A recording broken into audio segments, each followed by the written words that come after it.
The Path of the Silent Blade. Long ago in the mountains of Japan, there lived a young samurai named Hiroto. He was strong, swift, and skilled with his sword, perhaps the finest warrior in his clan. But his heart burned with pride. "I am the greatest," he often said. "No one can defeat me." One day, Hiroto's master, an old samurai named Master Renji, called him to the temple courtyard.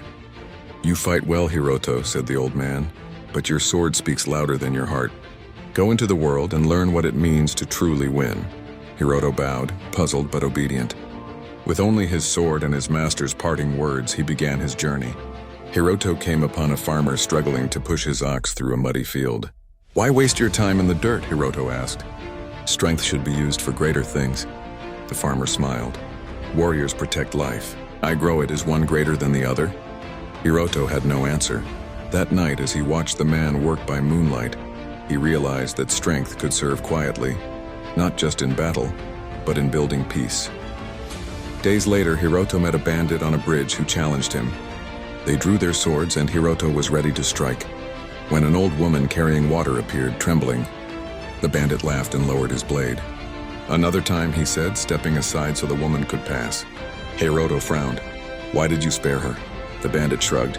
"There is no honor in cutting down the innocent." The next morning, Hiroto went to the river and watched it flow. The current was strong, yet gentle, never forcing, only guiding.